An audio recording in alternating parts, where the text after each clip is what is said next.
Bien, bonjour à tous. Jérôme Kaby, je suis le délégué général de la FNEJ. Je suis ravi de vous accueillir aujourd'hui pour ce webinaire qui durera 1 heure sur l'étude que la FNEJ a consacrée aux intelligences artificielles générationnelles dans nos écoles. Et cette étude est en deux parties, aujourd'hui nous allons parler de la première partie, qui est la partie quantitative, qui a donné lieu à une étude qui va vous être présentée par les trois auteurs. Les trois auteurs que vous avez devant vous, Alain Goudet, donc, qui est directeur général en charge du numérique chez Neoma, Philippine Loupia, qui est professeur chez TBS Éducation, et Bernard Quignot, qui est maître de conférence à l'Université Paris-Nanterre, et que je remercie en votre nom et au nom de la FNEJ d'avoir accepté de participer à cet exercice sur un sujet qui agite beaucoup nos établissements en ce moment. Avant de leur céder la parole, un certain nombre de points d'ordre. Tout d'abord, ce webinaire est enregistré et il y aura un replay qui sera disponible sur le site de la FNEJ et de FNEJ Média à l'issue, le temps de le mettre en forme, donc d'ici quelques jours ou voire en fin de journée pour ceci. Donc, ce premier replay. Deuxième chose, l'étude qui va vous être présentée est d'ores et déjà téléchargeable sur le site de la FNEJ. Donc, vous pouvez y avoir accès, la télécharger, la diffuser.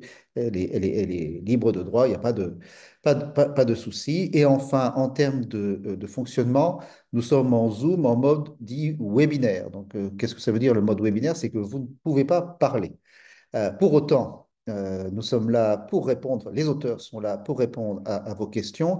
Et donc, vous avez en bas de votre écran un petit onglet qui vous dit Q et R. Et donc, vous pouvez poser vos questions par écrit pendant l'ensemble de la présentation et après la présentation au moment des questions. Et je jouerai le rôle de modérateur. Donc, je reprendrai les questions.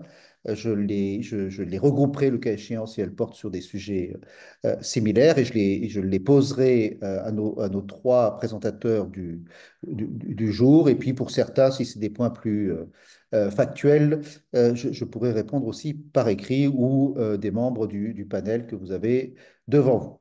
Voilà, je vous souhaite un très bon webinaire et je passe tout de suite la parole à Alain Goudet et à Philippine pour partager leur présentation.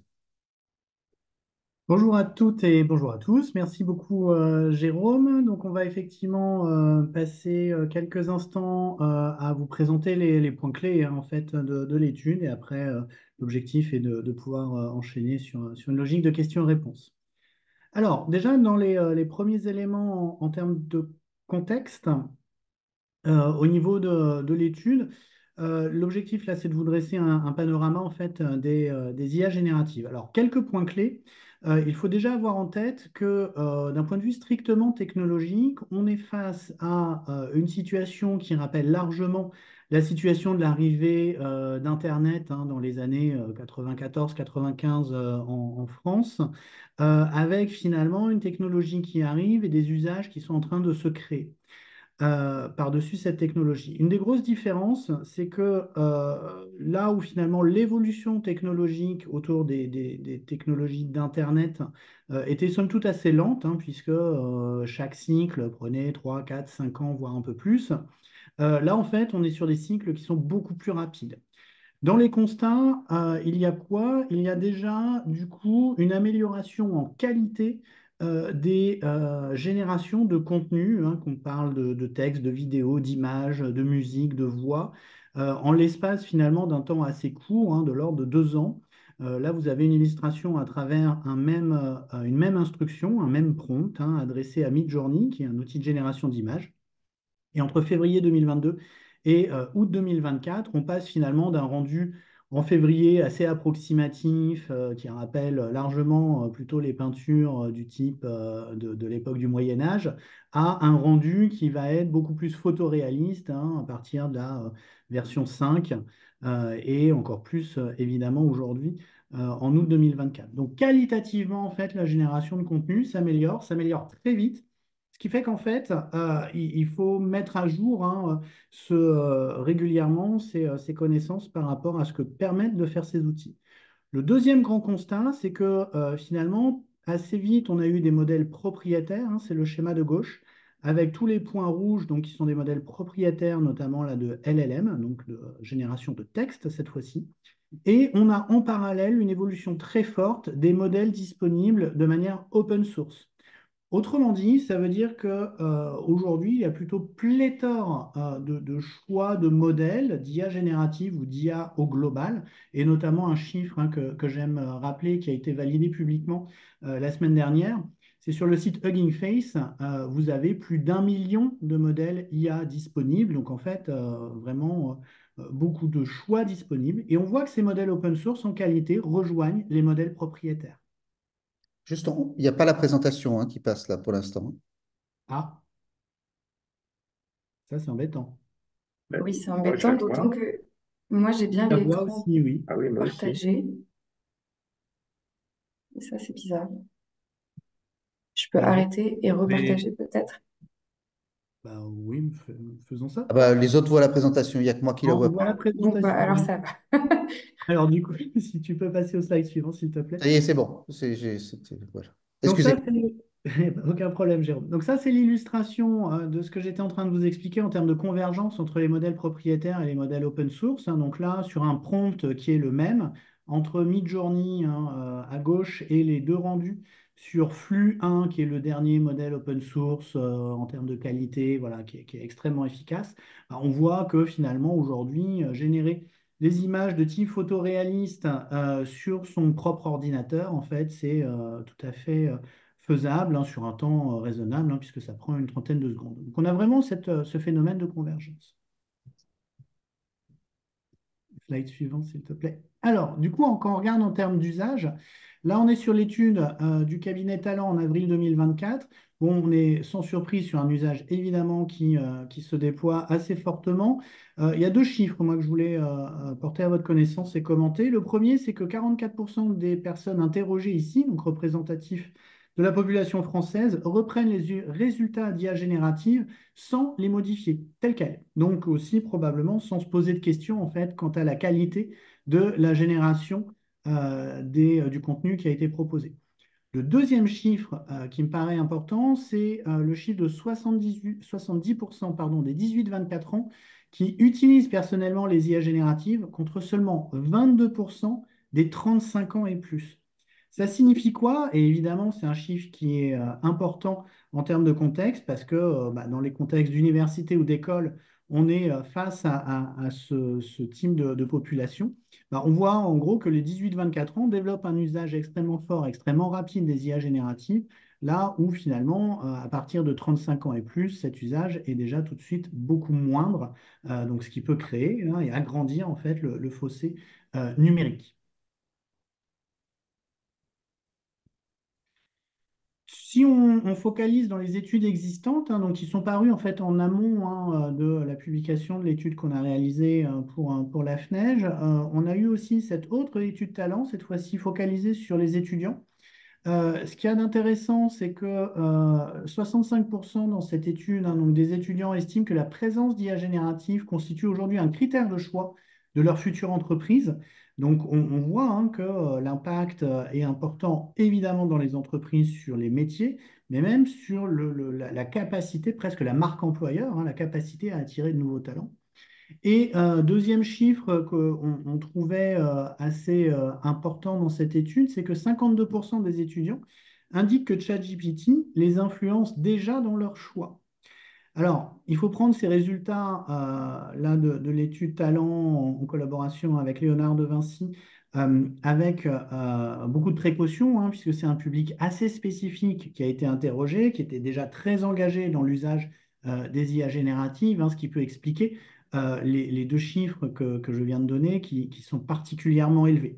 Mais néanmoins, on trouvait intéressant de le poser comme élément de contexte par rapport aux résultats qu'on a également pu récolter dans le cadre de l'étude de la FNEJ. Slide suivant. Donc, du coup, et ça va être la conclusion de l'introduction, euh, je suis convaincu et on est convaincu qu'en fait, on rentre dans une période de désapprentissage et de réapprentissage. C'est vrai au niveau de nos étudiants, c'est probablement vrai au niveau de l'ensemble de la communauté pédagogiques et académiques hein, en France et dans l'enseignement supérieur. On se dirige effectivement vers une logique, alors moi que j'appelle de pensée cyber augmentée, en tout cas avec une interaction forte entre les outils d'IA et l'intelligence biologique. Alors moi j'aime bien l'appeler IB parce que ça fait IA et IB. On va avoir cette interaction plus forte. Alors ça va permettre pas mal de choses. Si tu recliques, on va avoir le texte. Dans les choses que ces outils permettent, d'une part, c'est l'abolition en fait du syndrome de la page blanche. En effet, hein, l'humain est beaucoup plus à l'aise de transformer quelque chose en profondeur plutôt que de créer quelque chose en partant de zéro. Et ça va avec, finalement, on a une décorrélation importante entre les compétences solides, les fameux hard skills, et la capacité à réaliser quelque chose ou à sortir rapidement un prototype. Vous voyez, en haut à droite, j'ai mis 30 secondes à sortir un prototype de jogging Adidas aux couleurs de Gryffondor dans Harry Potter. Autre point du coup d'impact, c'est que finalement ça refaçonne le lien entre l'information et les données et l'humain, c'est-à-dire qu'on peut interroger aujourd'hui assez facilement des documents volumineux dans une langue qui n'est pas la sienne et d'en avoir un résumé dans sa langue maternelle, ce qui ouvre beaucoup de possibilités, bien au-delà de la, entre guillemets, simple traduction. Ça permet d'avoir des super pouvoirs informatiques qui vont être accessibles en langage naturel. Là, si on explore tout ce qu'on peut réaliser en termes d'analyse statistique avec ce type de technologie, bah, finalement, là où avant il fallait programmer des requêtes SQL ou faire des requêtes un peu longues dans un outil de statistique, bah, aujourd'hui on explique ce qu'on veut avoir comme type d'analyse et l'outil déroule un certain nombre de choses. Et dernier point, et pas des moindres, c'est que l'époque du je ne crois que ce que je vois est révolue, puisque c'est l'autre exemple hein, au niveau du visuel. Vous avez ici Steve Jobs qui vous recommande de me suivre sur les réseaux sociaux, mais je n'ai évidemment jamais eu l'occasion de croiser Steve Jobs. Donc, il faut être très vigilant par rapport à ça. Et c'est important, du coup, de former, déjà de s'informer et de former massivement nos étudiants, mais probablement également l'ensemble des personnels travaillant donc, dans l'univers académique. Donc, IA plus IB, comme je vous le disais. Et rentrons dans le vif du sujet sur les résultats de notre étude. Donc, voilà les éléments de contexte hein, très rapidement. À toi, Philippine. Merci Alain, bonjour à tous. Très heureuse d'être là pour présenter les résultats de cette étude. Donc, je vais essayer d'être rapide sur les objectifs et la méthodologie. Bien sûr, s'il y a des questions, n'hésitez pas à les inscrire dans le chat. Donc, en fait, en attaquant cette étude, on avait deux objectifs. Dresser un état des lieux des pratiques actuelles avec les IA génératifs dans l'enseignement supérieur en gestion. Donc voilà, un focus uniquement sur la gestion, ça va un peu de soi, mais c'est mieux de le répéter. Et ensuite, identifier des pistes de réflexion par rapport à ce que le futur pourrait être. L'idée, c'était vraiment de comparer les états des lieux et les pratiques et les perspectives futures pour différents types de publics, donc les étudiants, bien sûr, mais aussi leurs professeurs et puis les responsables d'établissement ou responsables du numérique, afin voilà, d'avoir comment dire, une bonne vue d'ensemble finalement de ce qui existe et pourra exister. Donc nous, tous les trois, avec Bernard et Alain, nous avons mené cette étude au premier trimestre 2024 et il y aura une seconde partie qui sera davantage qualitative d'ici la fin de l'année a priori. Alors, rapidement, un mot sur les personnes que nous avons interrogées. Donc, on a réussi à toucher 668 étudiants en gestion, euh, en dessous de 25 ans essentiellement, sur un échantillon assez équilibré et aussi qui viennent d'institutions plutôt variées aussi, avec les disciplines classiques, bien sûr, des sciences de gestion. Ensuite, 204 professeurs, donc là, un échantillon plus âgé, ce qui va un petit peu de soi avec essentiellement des professeurs français. Donc voilà, ça peut être une petite limite, c'est pas avoir davantage de répondants étrangers, mais d'un autre côté, c'est aussi là que la plupart d'entre nous exerçons nos fonctions. Donc voilà. Des disciplines d'enseignement qui sont en lien avec les disciplines d'apprentissage des étudiants, donc voilà, avec certaines qui sont représentées plus fortement que d'autres. Et enfin, 29 directeurs ou directrices d'écoles, alors donc de grandes écoles d'IAE et d'universités, avec moins de réponses de la part des universités, malheureusement. Donc, moi, je vais vous parler de la partie vraiment descriptive et Bernard se chargera ensuite de rentrer un petit peu plus dans le détail qualitatif des choses. Donc, on a construit notre questionnaire en fait en miroir avec des questions similaires pour les étudiants et pour les professeurs. L'idée étant de pouvoir vraiment croiser leur perception. Et donc, là, vous avez la répartition en fait de ce que projette chaque cible sur l'autre groupe. Donc, par exemple, on voit que les étudiants pensent que leurs professeurs utilisent les IA génératives beaucoup plus qu'ils ne le font en réalité, puisqu'on a un usage qui est beaucoup plus fréquent chez les étudiants que chez les professeurs. Et les professeurs qui sont en bleu clair sont encore 10% à considérer que leurs étudiants n'utilisent jamais les IAG, ce qui, comme Alain vous l'a expliqué juste avant, eh bien, est faux, bien sûr. Euh, alors, une partie qui nous a semblé importante à étudier, c'était la fameuse histoire de l'IA pour les devoirs, et en particulier les devoirs notés, puisque l'évaluation et les formats qu'on peut utiliser maintenant que les IAG existent, et bien évidemment, posent beaucoup de questions. Donc, on a demandé en fait aux personnes interrogées quelle était finalement la part des devoirs pour lesquels, depuis septembre de l'année d'avant, donc l'étude a eu lieu, je le rappelle, début 2024. Donc voilà, on avait un recul de 5 à 6 mois. Donc pour quelle part de ces devoirs les IAG avaient été utilisés?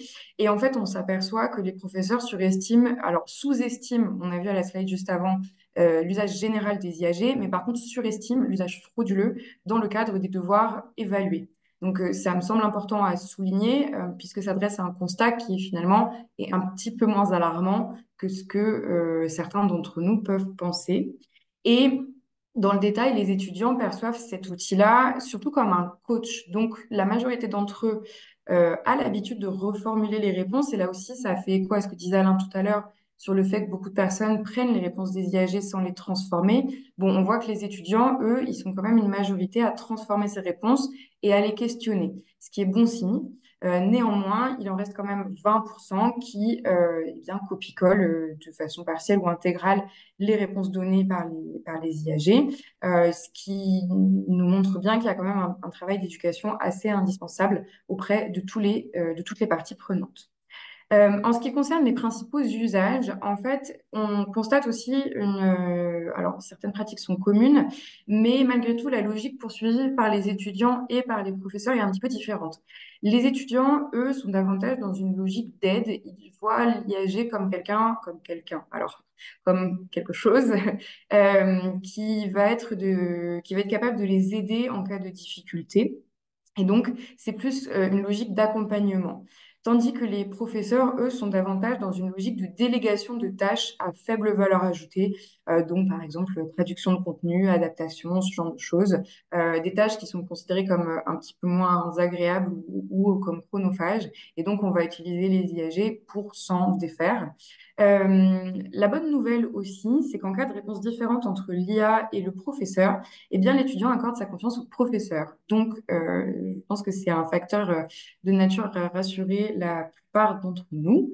Euh, Toujours, c'est logique finalement hein, dans cette idée de voir l'IA comme une aide et comme un coach. À ce stade, les étudiants ne perçoivent pas l'IA comme de nature à remplacer le professeur. Alors, ensuite, en ce qui concerne les bénéfices perçus, là, on avait proposé différents types de bénéfices et d'usages possibles. Là aussi, on s'aperçoit que certaines pratiques sont plutôt communes et sur d'autres, à l'inverse, on va avoir des différences majeures. Donc, on retrouve ce que je disais juste avant sur le gain de temps.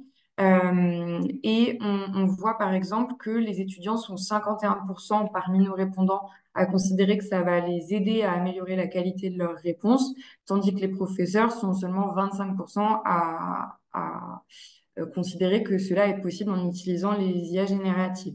Donc, dans les deux cas, on va avoir un gain de temps, mais en revanche, pas forcément un gain de qualité. Et ça montre aussi que les professeurs restent plus méfiants que les étudiants. Ensuite, si on aborde rapidement les freins, euh, en fait, là aussi, certaines choses sont communes. Euh, on voit qu'en ce qui concerne les étudiants et les professeurs, l'absence de formation est un sujet, alors, pour plusieurs raisons. Euh, les étudiants sont davantage susceptibles de se former eux-mêmes.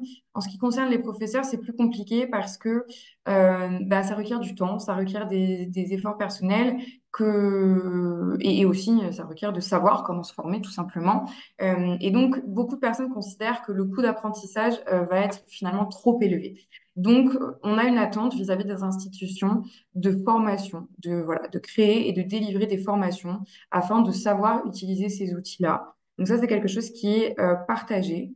La crainte de perte d'autonomie se retrouve aussi pour les deux cibles. Euh, En revanche, les obstacles, par exemple institutionnels, ne sont mentionnés que par les professeurs. Donc, les étudiants, eux, soit ne voient pas l'obstacle, ne voient pas, par exemple, le fait de devoir payer un abonnement comme quelque chose de bloquant, ou en tout cas ne considèrent pas que c'est à l'institution de se charger de cela. Donc c'est quelque chose qui est plutôt un obstacle uniquement pour les professeurs. Euh, la crainte d'une diminution des capacités de réflexion, alors pour les professeurs, ça semble un peu évident. Pour les étudiants, et là aussi je fais le lien avec ce que disait Alain en introduction, dans la mesure où on a quand même une forte proportion de la population qui ne transforme pas les réponses, qui ne prend pas en tout cas le temps de les remettre en question, il me semble que le fait que les étudiants perçoivent cette crainte est là aussi plutôt une bonne nouvelle, c'est-à-dire qu'ils ont conscience que d'une certaine façon, trop se reposer sur les IA peut aussi conduire à une diminution de leur propre capacité de réflexion. Et enfin, un risque de transformation du rapport avec les enseignants. Donc, ça, c'était plutôt lié au fait que c'était plutôt une crainte, en fait. Le fait que certains enseignants bah, voilà, délèguent aussi des choses, des exercices, par exemple, aux IA, et que finalement, ça transforme la relation humaine et individuelle, interpersonnelle qui peut avoir lieu. Ce qui est intéressant, c'est de constater enfin que chaque cible est davantage inquiète pour l'autre groupe que pour elle-même. Donc, les professeurs sont très inquiets pour leurs étudiants et les étudiants sont très inquiets pour leurs professeurs. Ce qui est amusant dans le sens où ça implique une certaine distanciation. Finalement, nous, ça va, on s'en sort. En tout cas, c'est comme ça que la plupart des gens ont l'air de le percevoir, mais ils sont inquiets pour l'autre groupe. Bon, c'est un petit niveau de détail supplémentaire par rapport aux freins. Un sujet aussi qui me semble important à souligner, c'est que les étudiants ne s'inquiètent pas du tout en fait des biais, des problèmes éthiques qui peuvent être liés aux usages des IA génératives. Donc, probablement aussi en raison de ce manque de formation et du fait qu'ils y arrivent par eux-mêmes en autonomie. Mais c'est quand même un sujet, le fait de ne pas percevoir les problèmes, puisque beaucoup de problèmes qu'on peut constater ensuite, comme par exemple le fait de reprendre sans modifier une réponse, bah, s'explique aussi par ça. C'est-à-dire que si on ne considère pas que ça peut être du plagiat ou qu'il y a un problème éthique avec ça, bah, évidemment, on ne va pas forcément se prendre la peine, en tout cas, comment dire, de retransformer les choses ou de les vérifier. Donc ça, c'est quelque chose qui me semble important à souligner aussi dans le rapport et dans le discours que nous, on peut avoir en classe, voilà, bien mettre l'accent aussi sur ces enjeux-là. Alors, ensuite, en ce qui concerne les directeurs d'établissement, le questionnaire était un petit peu différent. Je suis désolée, je vais vite, mais c'est pour respecter le temps. Donc voilà, on gardera peut-être du temps pour les questions après. Euh, donc voilà, ce que je viens de vous présenter, c'était vraiment professeurs et étudiants. Ensuite, en ce qui concerne les directeurs d'établissement ou les responsables de l'aspect numérique des institutions, le questionnaire était forcément un petit peu différent et on leur a demandé en premier lieu quelle était la position en fait de leur institution. Est-ce qu'on était davantage dans une posture proactive, réactive ou plutôt neutre? On s'aperçoit, et c'est plutôt une bonne nouvelle, que la plupart des établissements adoptent une posture proactive et pas une posture de rejet. Donc ça, c'est plutôt une bonne chose puisque ça veut dire que l'attente en termes de formation a plus de chances finalement d'arriver. Euh, Autre point, on voit que l'idée d'interdire complètement les IAG dans l'enseignement supérieur on n'est pas du tout une option pour la majorité des répondants. Et ça aussi, c'est une bonne nouvelle puisque, comme l'a souligné Alain, et comme on le sait, je pense, pour beaucoup d'entre nous, c'est un petit peu aller contre le sens du vent. Et en fait, même si on adoptait cette posture, on a très peu de chances de réussir à la mettre en place. Et d'autre part, ce n'est pas souhaitable puisque ça correspond aussi aux attentes des entreprises en termes de formation des étudiants. Donc voilà, on est plutôt sur une conscience assez aiguë du fait que ça doit être intégré, que ça doit être quelque chose d'important dans les années à venir et que ça va impacter à la fois les apprentissages durant les études, mais aussi la vie professionnelle, alors des professeurs, des personnels des institutions, mais aussi des étudiants une fois qu'ils seront sur le marché du travail. Euh, donc, si on résume en outre les principaux freins qui ont été cités par ces directeurs et ou directeurs du numérique, on retrouve certains freins qui étaient évoqués déjà par les professeurs et les étudiants, mais on voit qu'il y en a d'autres. Le premier, c'est la complexité technique de mise en œuvre qui peut, dans certains établissements, être vraiment bloquante. Le manque de formation revient. On a aussi certains doutes qui sont émis sur la fiabilité des outils. Et on retrouve là aussi l'inquiétude sur la confidentialité des données qui fait écho au problème éthique dont je parlais précédemment. Je m'arrête là et je laisse la parole à Bernard qui va vous parler du coup de l'analyse plus qualitative qu'il a menée. Merci beaucoup. Merci Philippine. Toujours pour vous présenter les résultats, tu peux passer à la slide suivante. Donc, une analyse qualitative. Alors, on l'a fait avec ChatGPT, pour le dire. Donc, on a utilisé aussi nos outils d'IA générative pour faire un premier tri sur des verbatims que l'on avait sur le volume des répondants. Donc là, vous voyez, alors j'espère que vous voyez la différence des couleurs entre le bleu et le vert. Donc, ce qui nous a frappé, hein, parce que c'est que là-dessus que je vais vous présenter des résultats, c'est la lucidité des enseignants et des étudiants. Ils pensent qu'on va avoir beaucoup de choses positives avec ces IA, mais ils sont aussi des deux côtés relativement inquiets et surtout sur l'esprit critique, sur la capacité de réflexion, sur la capacité de prise de recul. On s'y attendait pour les enseignants, on s'y attendait un peu moins pour les étudiants. Et vous voyez les propos faciles, enfin, qui sont relativement forts. Hein. Face à cet accès facile à un tas d'informations, on ne réfléchit plus, on ne s'efforce plus à comprendre. C'est bien des étudiants qui disent ça et donc ils en ont conscience. Donc ça, c'est plutôt positif.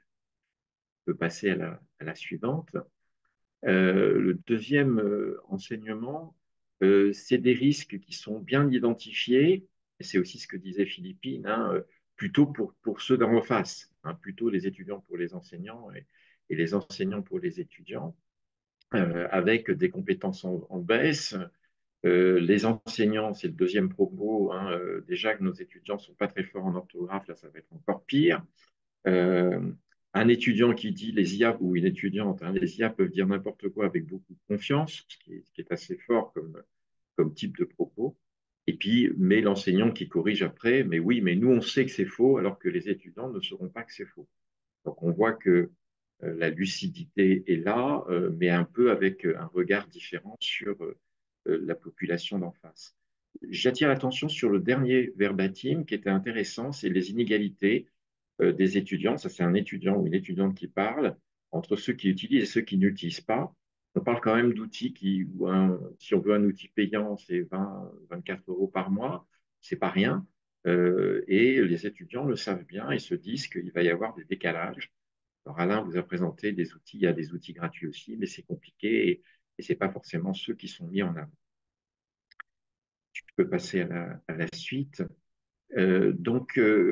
Ce qui nous semblait aussi intéressant et qui vient très fort dans les propos, c'est qu'on a d'un côté des étudiants qui sont plutôt confiants, qui attendent ces outils, qui savent qu'ils vont les utiliser professionnellement et qui se disent, mais c'est peut-être nos enseignants qui vont avoir du mal, hein, les réticences des facultés et enseignants sur cet usage, et surtout qu'eux, ils ont peut-être compris avant nous qu'on pourrait utiliser ces outils pour faire plus d'interaction, plus d'échanges, plus de communication, parce qu'ils ont bien vu que l'esprit critique, c'est ça qu'il faut avoir avec ces outils. Mais ils se demandent si nous, enseignants, on sera capable d'utiliser ces outils dans ce sens-là. Et puis, les trois derniers propos sont des propos d'enseignants d'enseignants, d'enseignantes. Et vous voyez qu'il y a vraiment, là, il y a de la crainte, hein. On a un certain nombre de collègues qui ne savent pas, qui ont peur, qui se disent, mais qu'est-ce qu'on va faire? Est-ce qu'on va perdre notre travail? Est-ce que c'est pas une vision très court-termiste de la société que l'on est en train d'introduire dans nos établissements, écoles, universités? Et donc, ils sont beaucoup plus inquiets que ne le sont les étudiants. Donc, il va falloir répondre à ce type d'inquiétude. Voilà les quelques propos, hein, qu'on voulait vous présenter. Donc, en résumé, à une vision lucide, de très grandes différences entre les enseignants et les étudiants, et avec des points de vue que certains voient et d'autres pas, hein, comme on l'a déjà. Alors, comme on n'en a pas parlé encore, les impacts écologiques, par exemple, il n'y a que les enseignants qui en parlent. Les étudiants ne sont pas du tout sensibilisés à cet aspect-là. Les formations, c'est plus les enseignants qui le soulignent. Philippine vous a dit que les étudiants aussi l'ont vu, mais la force de la formation, l'impact fort de la formation, ça vient plus des étudiants. Alors, on va maintenant passer à une courte synthèse. Là aussi, on a essayé, puis elle est vraiment bien développée dans le rapport que je vous recommande de lire. Première synthèse, on voit qu'on a trois populations. Alors, il n'y a pas les mêmes nombres, hein, donc on a mis des petites étoiles. Ne voyez pas des mesures objectives, mais on voit, sans rentrer, c'est peut-être mal lisible, qu'il y a bien trois visions qui sont différentes de ces mêmes outils. Donc, ce sont des outils qui ont un impact complexe sur notre travail, sur la société, et que toute vision qui serait un peu uniforme, il y a tous les yakas, les faucons, les trucs simplistes, ne vont pas marcher parce que déjà que les étudiants ne sont pas tous pareils. Vous voyez, qu'entre étudiants, professeurs, directeurs, ce n'est pas les mêmes priorités, ce n'est pas la même façon de voir les choses, ce n'est pas les mêmes enjeux. Donc, il va falloir être intelligent lorsqu'on voudra mettre en place ce type d'outils. Ça va demander une réflexion qui est, je pense, particulièrement complexe et qu'on a intérêt à travailler collectivement et ensemble et avec des associations comme la FNEJ ou avec d'autres pour essayer de bien réfléchir sur ces outils.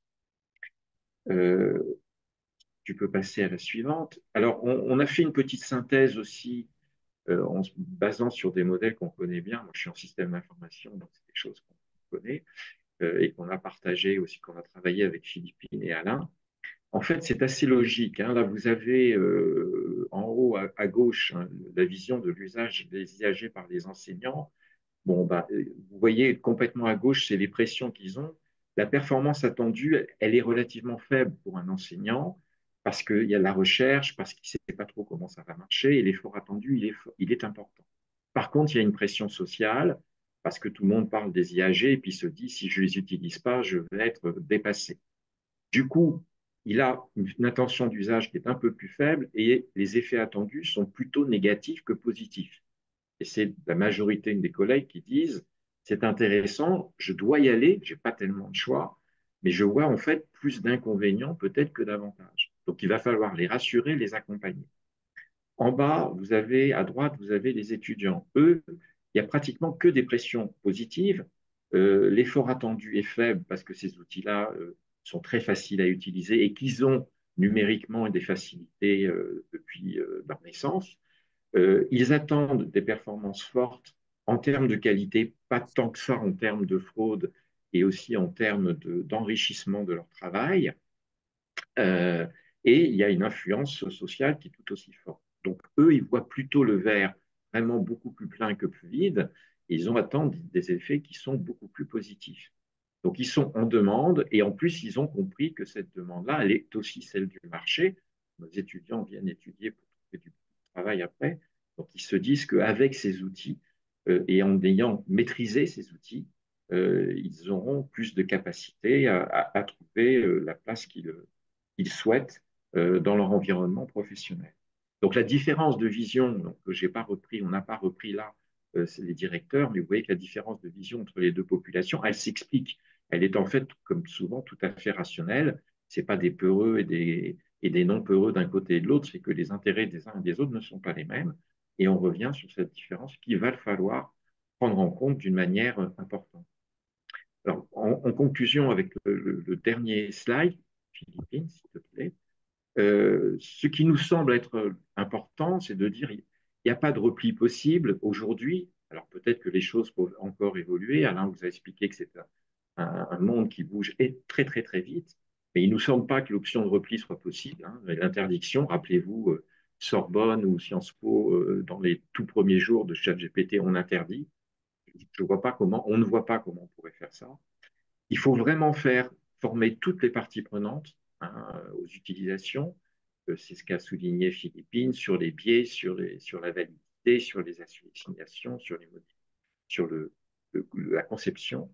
Et point très important, et qui nous semble central, et là aussi qu'on a un peu découvert avec l'étude, c'est qu'il faut un cadrage clair, hein.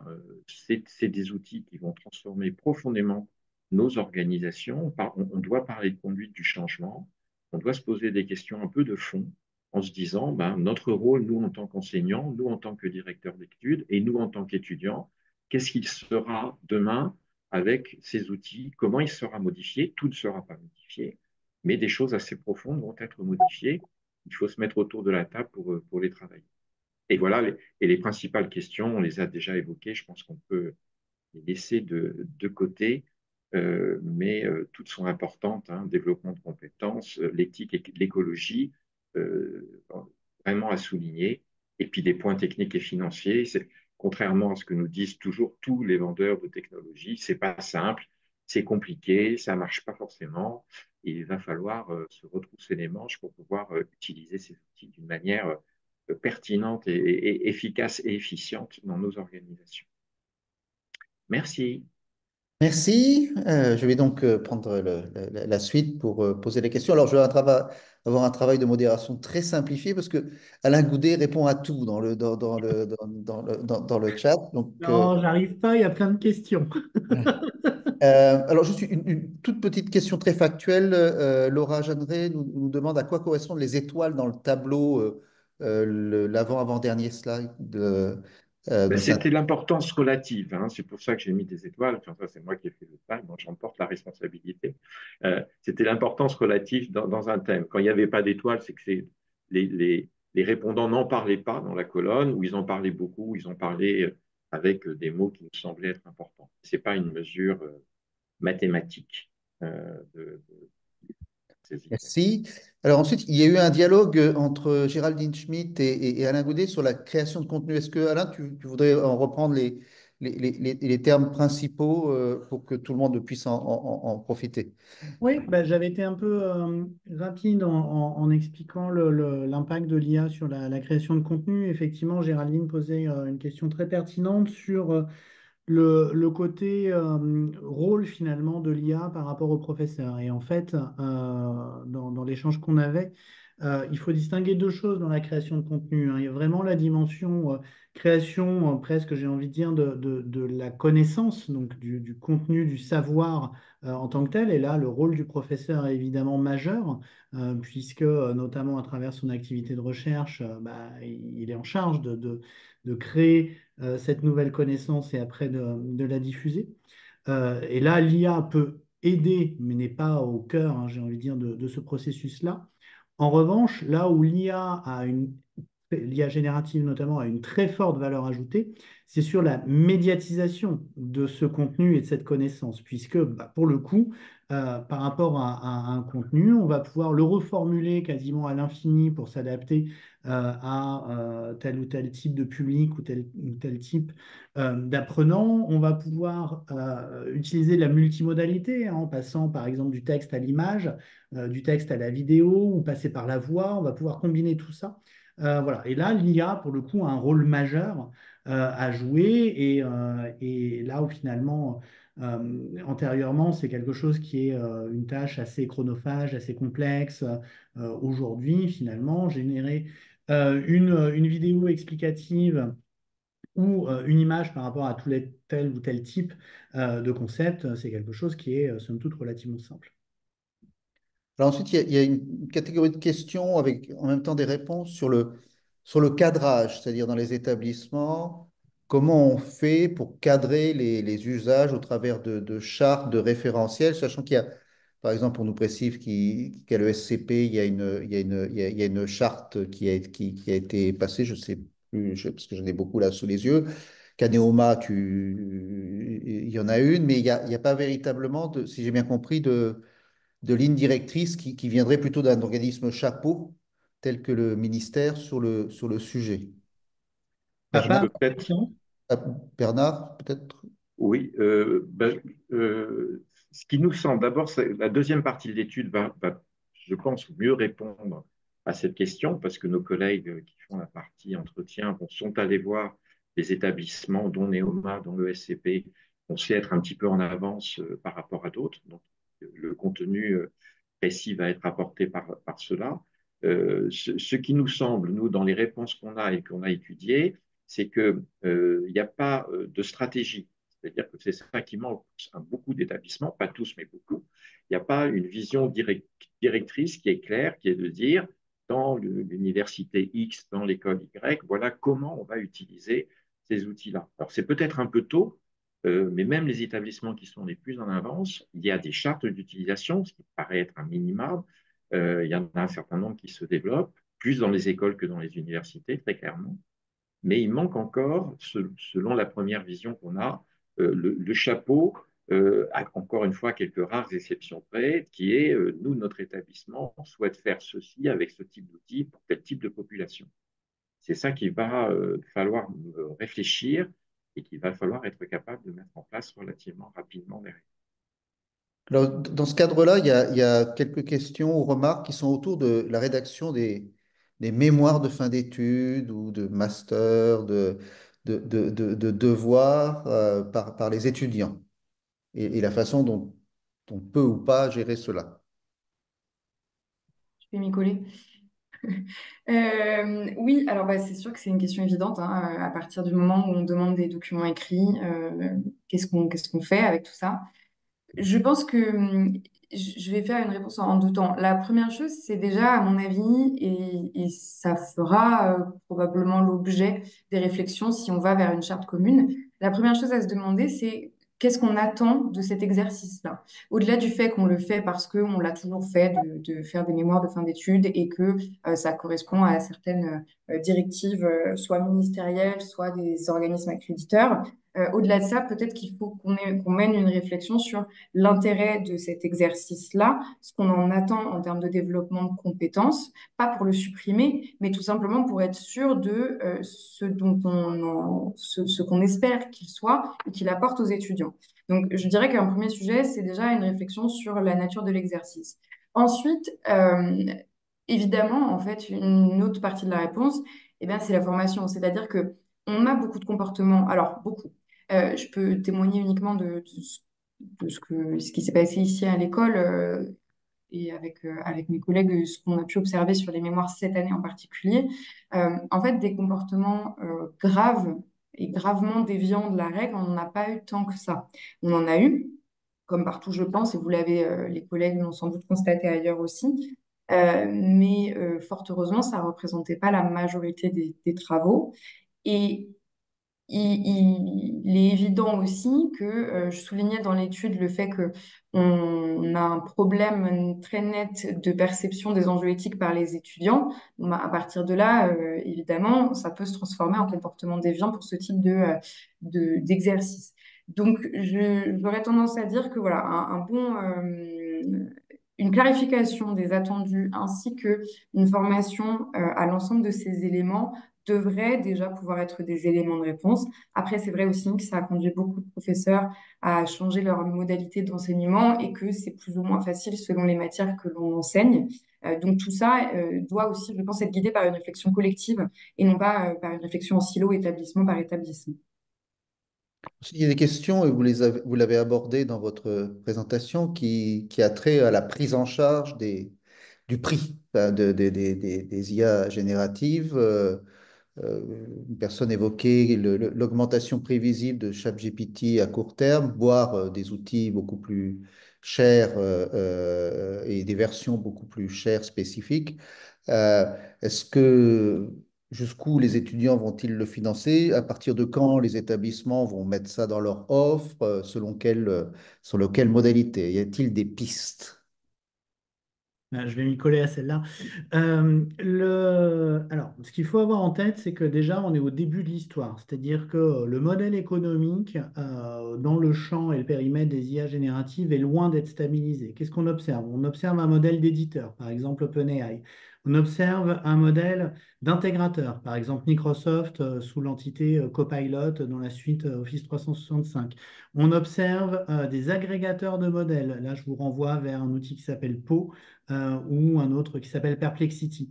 Bref, tout ça pour dire que l'offre aujourd'hui technologique est loin d'être stabilisée.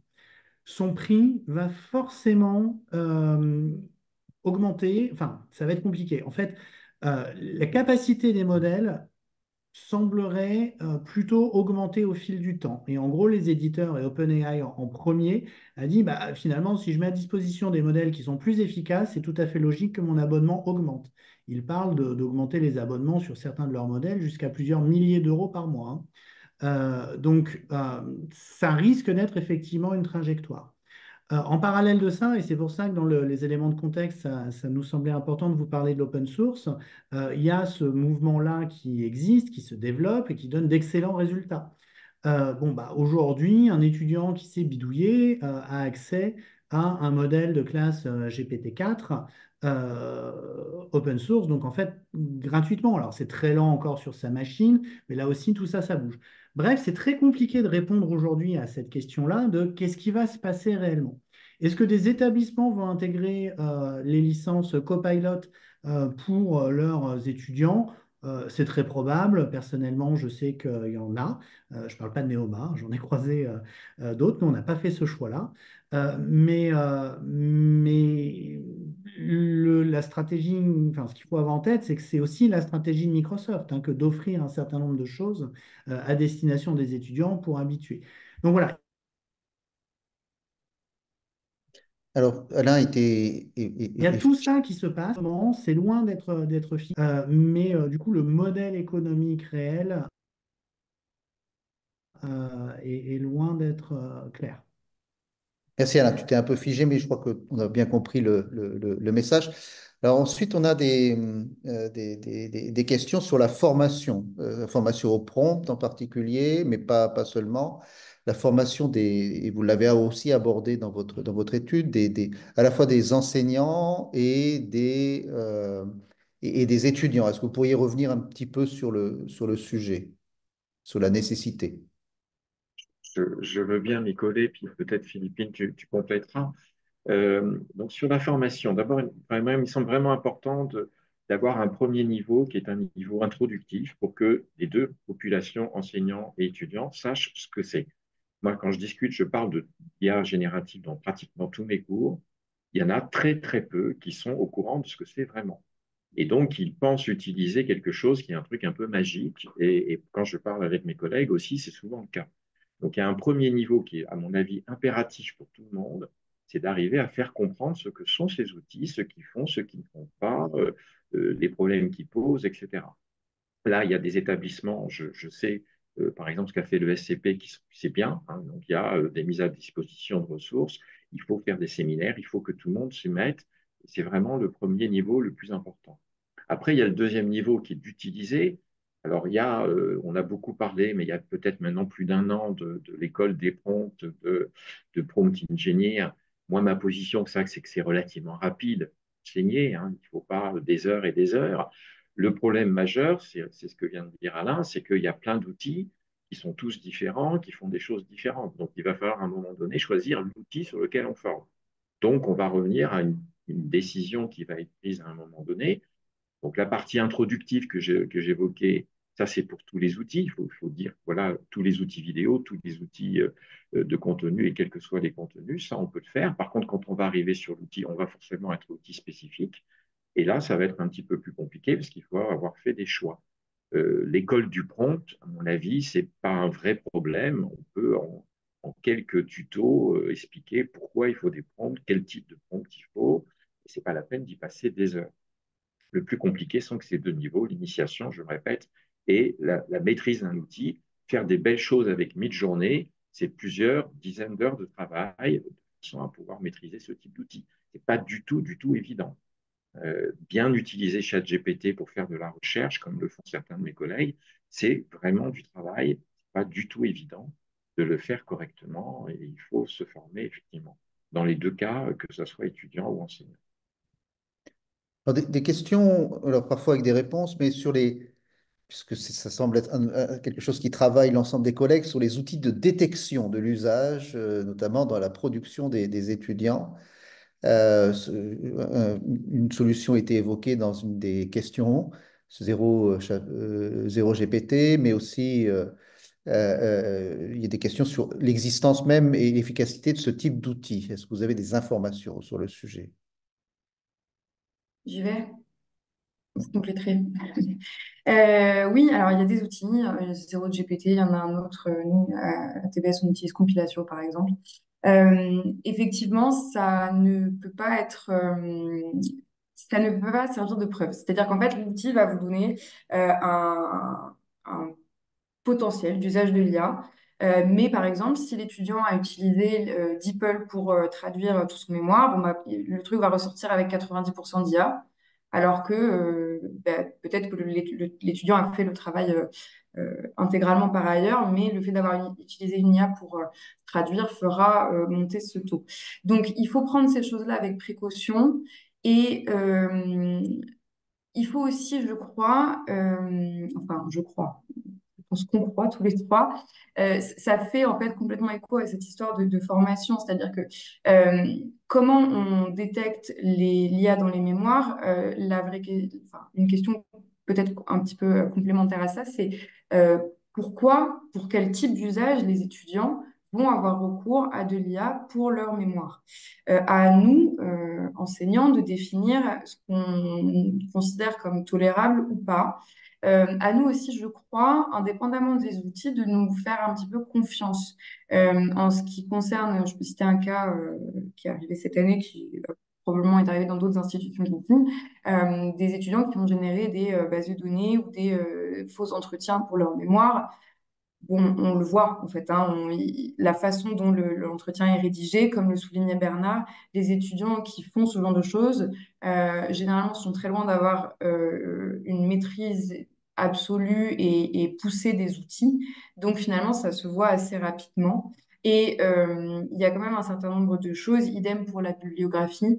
Bon, on est capable de savoir qu'une référence est fausse, il suffit de la taper dans Google Scholar.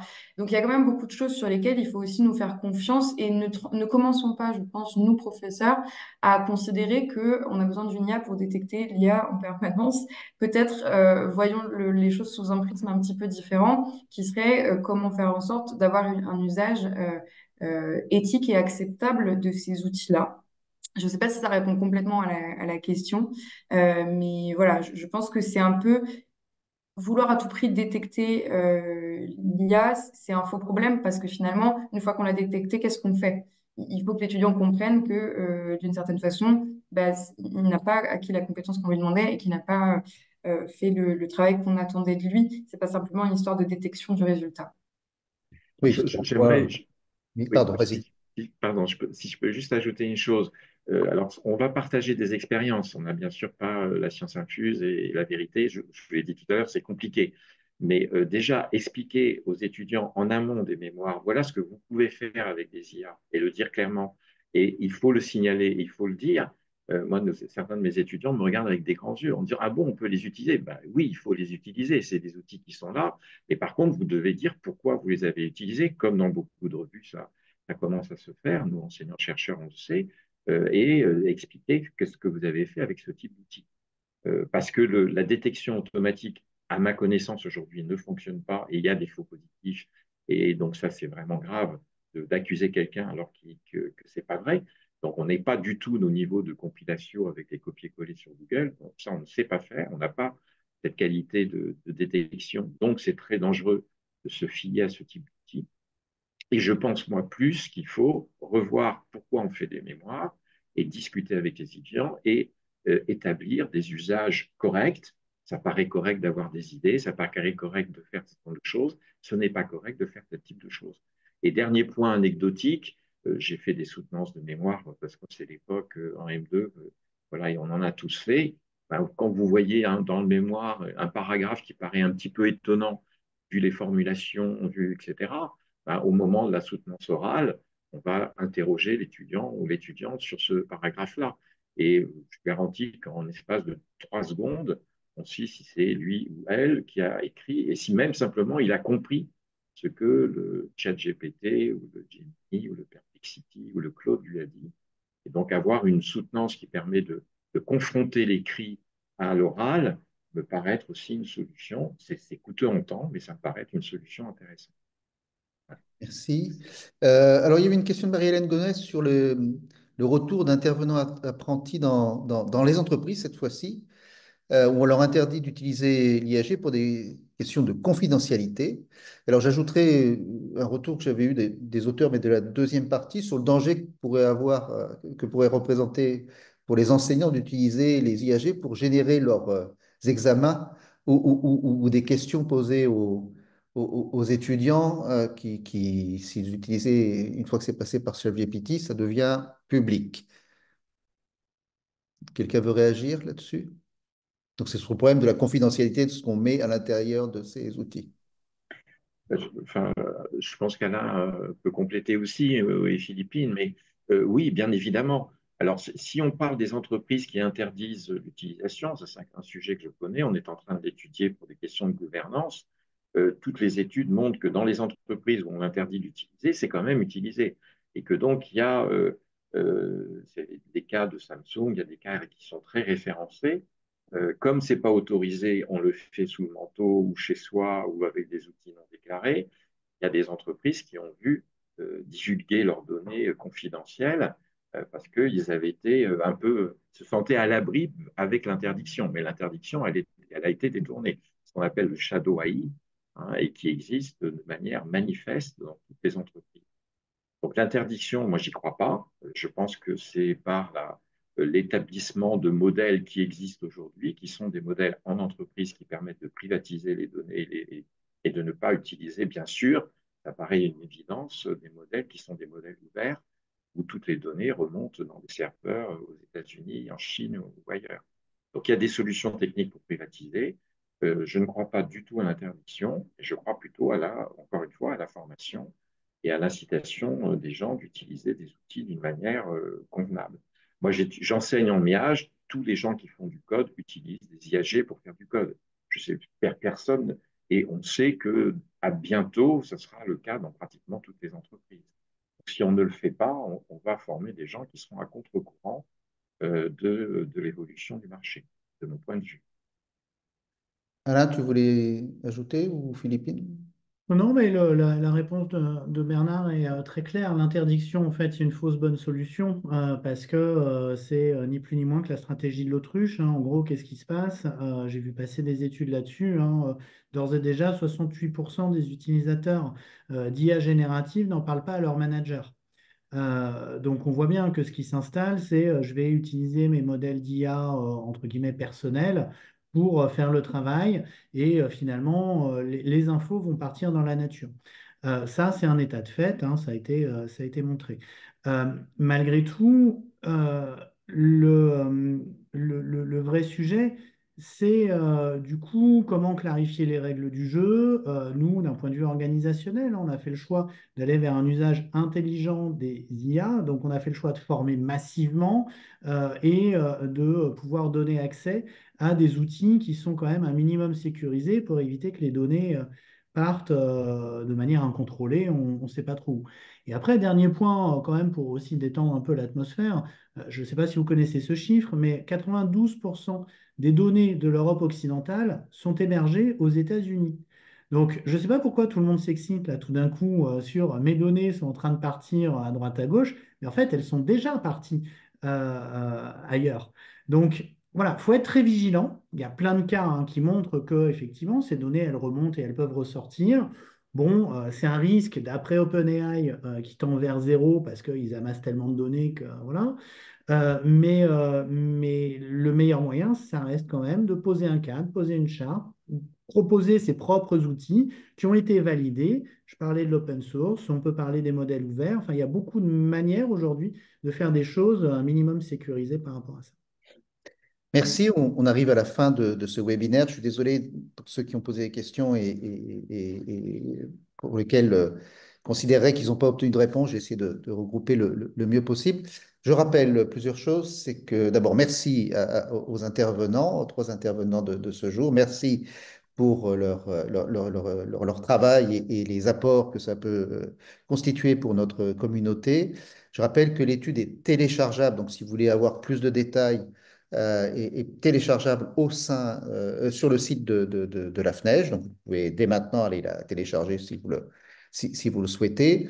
Qu'une deuxième partie sera publiée vers novembre à peu près, bah, soyons prudents, plus qualitative. Donc là, on avait des grands résultats, même s'il y avait, comme vous avez pu le voir dans les réponses de nos intervenants, des dimensions qualitatives, mais vous retrouverez là beaucoup d'investigations qualitatives par d'autres collègues qui ont travaillé sur le même sujet, mais de façon plus qualitative.